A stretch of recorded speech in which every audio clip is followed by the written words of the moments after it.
The support on the medial and lateral sides of the calcaneus can directly affect your cervical spine.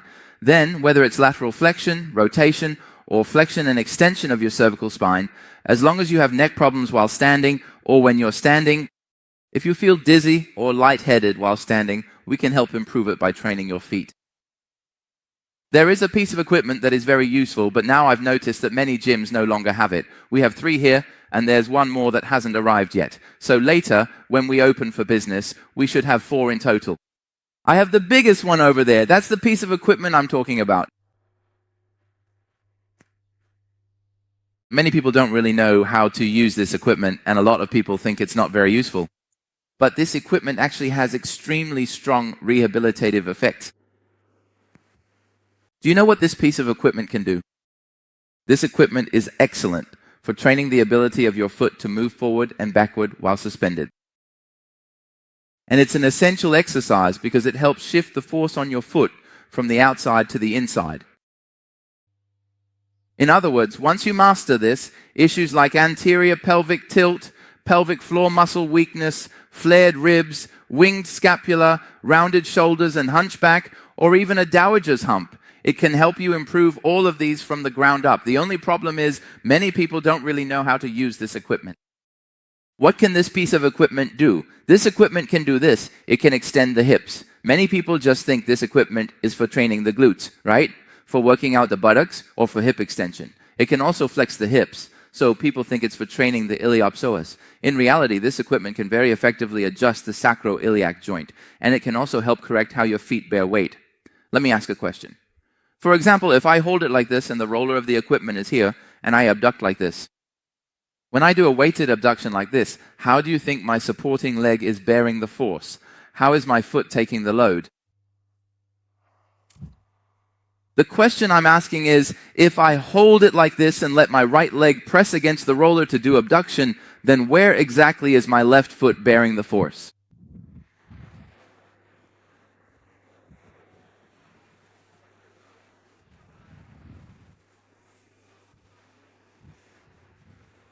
Which part is taking the force?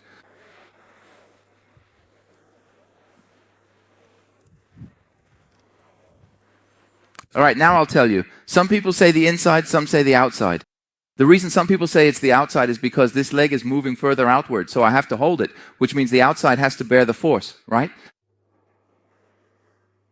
Let me tell you, as long as my right leg is doing abduction, my supporting leg is also doing abduction at the same time. Do you understand? As long as my right leg is doing abduction, my left leg is also doing abduction. So when my left leg is standing on the ground doing abduction, in order to keep it stable, at this moment, when I'm supporting myself and pushing outward on this side, I need to press down with the inside of my leg on this side. Press down the inner supporting leg. Most people's weight stays on the outer sole, and they can't press inward. So if you just turn like this on the ground, as soon as you turn, the outside lifts up, right? So during the process of pressing down, your foot is actually on the ground and doesn't leave it. It's just that you're shifting the pressure between the inside and outside of your foot, right? So there isn't really any other machine that can train this function so well, but this machine can. With this machine, you can train the transition of force from the outside to the inside while you're supporting yourself. Moreover, it can also help you draw inward from the outside like this. By the same logic, when my right leg is coming forward in front of my body, isn't my supporting leg also doing adduction? Yes, at this moment it's pressing down on the outside edge. But what other advantage does it have? It can also train the rotation of your pelvis on the supporting side. Do you remember how some people turn to the right as soon as they lift their right leg? So, if I'm holding onto this bar like this, and my right leg is doing adduction in front like this, the more I adduct, the more my pelvis rotates to the left, with my left leg as the supporting leg. Is that correct? In fact, what I'm doing here is training the left rotation of the pelvis, allowing your heel bone to control your ischium. So this is something that many people don't understand. They all think this machine is useless. Many gyms don't even buy this machine anymore. Instead, they prefer to buy those standing machines for wide abduction. Standard abduction machines lack these benefits. This exercise is great for optimizing heel support. With this movement, I can address various issues: neck, shoulder, and thoracic mobility, pelvic rotation, or pelvic floor issues. Sure, I can demonstrate for you. I have a hammer strength machine here, a Techno Gym one, and also a big BRLT one, that one, over there. Cameraman, see which one is closer. There's one over there and another one in the back. Tell me, is there something going wrong here? You're asking about the name of the machine? Well, this particular model right here is, it's not the standing abduction machine. It's called the standing hip trainer. You can adjust it in this direction and that direction. I'll go over and demonstrate it for you on site so you can see. Cameraman, follow me, and everyone else, watch the screen in front of you. Now, I'm going to talk about the cervical spine. If anyone has neck problems, like pain when tilting or rotating the neck, you can come up to the stage and take a look. Well then, all right. That is all for now.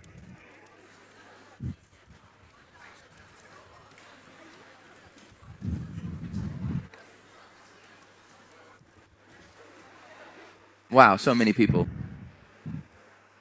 Okay, that's enough. That's enough. That's enough. That's enough. All right, stand here and tilt your head and neck. Tilt to the left. Turn your head to the left side. Okay, do this movement. If your neck hurts, raise your hand. If it hurts on the left or right when you do this, that's fine too. Wow, so many people. Now keep your hands raised. Look at those who raised their hands. Whose function is the worst? Uncle, it's still you, Uncle. It's still you, Uncle, all right? Uncle, take a step forward. Ah, those next to Uncle. Are you using the law of attraction? All right? Put your hands down. Now tilt your head to the right.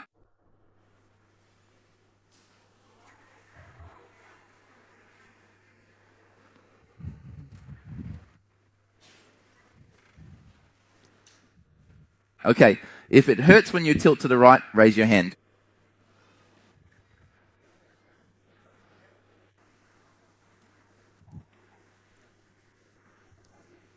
Is it going to keep getting worse like this? All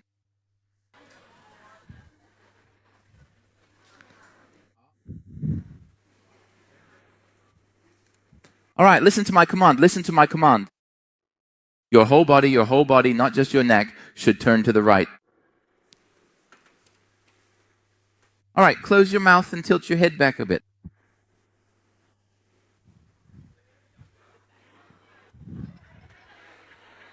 Okay, if it hurts when you tilt your head back, raise your hand. All right, look at those who raise their hands. Whose condition is the worst? This one? Step out. Which one? This one.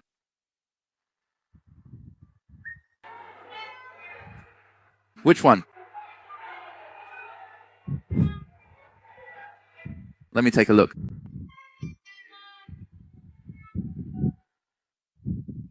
This one? This one. This one. This one. Did you tilt your head back? Try tilting your head back and see. You come here. You two come over. All right, that's enough. You two go down and be the judges. Let me take a look at these others. Come on over, you few, come here.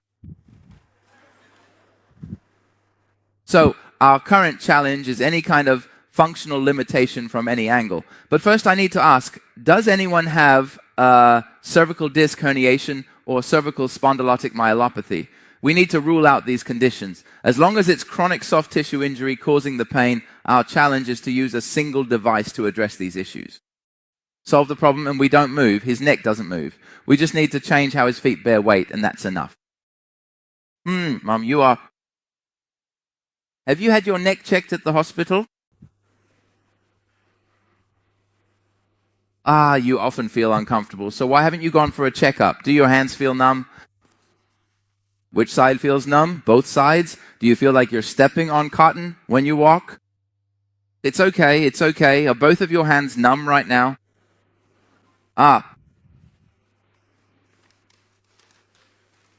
So you came to the class because both your hands and feet feel numb. If you have time, you should go to the hospital and get a cervical spine scan. And also an MRI or CT scan of your lumbar spine. Is it a lumbar disc herniation? You haven't had your cervical spine scanned yet. Since both of your hands are numb, you still need to get a scan. When you tilt your head back, do you feel numbness? When he tilts his head back, he can only go this far and can't go any further. After that, he keeps rolling his eyes upward. He's trying to use rolling his eyes to pull his head back further. That's a compensation. He gets stuck there and it hurts. Is tilting your head back the most painful for you? Tilting your head back hurts the most, right? Okay. The back of your head must hurt a lot. Do you usually do any training or exercise? You practice Pilates. For many of the head movements in Pilates, how do you do them? How long have you been practicing? You've been practicing Pilates for 20 years. He's 60 years old, right? So, which movement hurts the most for you? Is it that you can't tilt your head back or can't turn to the side? It's always when you tilt your head back, right? Now let's check the range of motion. Face everyone here. When you turn to the side, which side hurts? When you turn to the left, which side hurts? You can't turn to the left. When you try, the right side hurts a lot.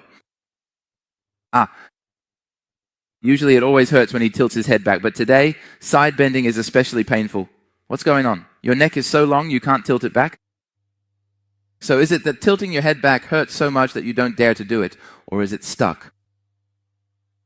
He's an athlete from the national team. It's stuck. Sir? Is your whole left side not moving well? In what way is it not moving well? The left side's really bad. How exactly is it bad? It's stuck. What do you do for a living? You do tutoring. What do you teach? Prenatal and postnatal care. Prenatal and postnatal care. Okay, let me ask you, do your hands feel numb? No, just my neck can't move. Your whole left side hurts? Bend over. Let me see you bend over. Does it feel like this? Have you ever sprained your ankle? If you try to bend, how far can you go at most?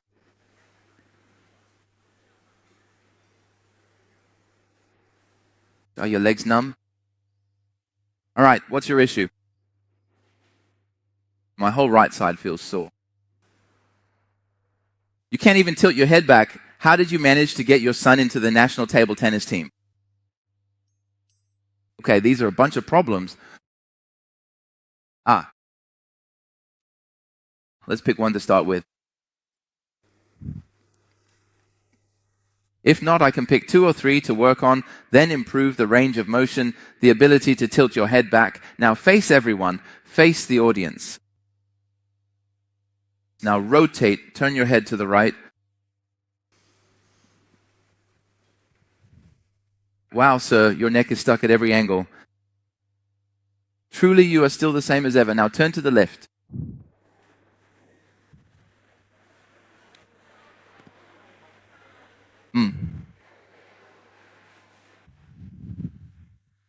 All right, so I'll first begin the process of searching for a coach and then a member, and for this, I'll provide you with some detailed instruction. I'll thoroughly go over the core principles and guidelines with you, and then we'll officially begin our search together. Let's start with the national team. Is tilting your head back your weakest movement, or is it rotating left and right? Which one is worse for you? Which one gives you symptoms? This is turning to the right. Turning to the left is still okay. So you get stuck when turning to the right or tilting your head back. All right? Generally, for national team members, especially hurdlers, he's a hurdler. 110-meter hurdles, 400-meter hurdles. Wow. For the 400-meter hurdles, you have to keep jumping, you have to keep running and jumping, so you end up putting all your weight on the balls of your feet. Remember what I told you in the live stream? As long as you put all your weight on the balls of your feet, like when you're standing at attention in the military posture, then, at this point, you can't tilt your head back, and I can't either. That is, as long as your heels are off the ground, you won't be able to tilt your head back. As long as you put your weight on the balls of your feet, it means you're pushing off too forcefully, and your heels can't touch the ground. So what do you need to train? You need to train shifting the force from the balls of your feet to your heels while standing.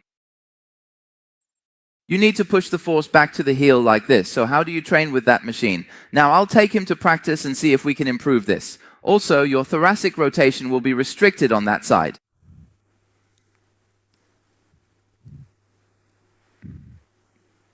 Okay, now turn to the left. Rotation to the right is restricted. What does it mean when right side rotation is limited? It means the left side is weak and restricted, which is like putting weight on the outer edge of the right foot. Are you following so far? Right, so you need to understand this formula. All right, let's go. Let's find the nearest piece of equipment. Where did I say that equipment was? Over there, right? Ah, there's one over there. Let's take a look at his heels. Step up here. Everyone wants to see your heels. Turn your back to everyone. Face away from everyone. Now, spread your feet a bit more. Isn't it obvious on the right side? Isn't most of the support on the right side? So on the right side, is it smaller on the outside and bigger on the inside? Right? So the pressure is on the outer side of the right foot. In the front.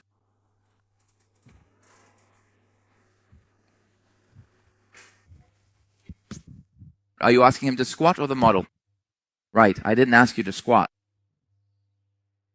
Yes, so his left heel is smaller and his right heel is bigger. He's bearing weight on the right side. But on the right, it's bigger on the inside and smaller on the outside, so the pressure is on the outer side of the right foot. Therefore, he has restricted movement in the left area and limited right rotation. Do you understand? Okay, let's go. But he has a severe shortening of the calcaneus. Yes, because there's too much forward movement, so I'll demonstrate it for you over there with the equipment. Over there, we have a lot of machines with plates. Let's see which way is faster to get there. Let's go this way, around here.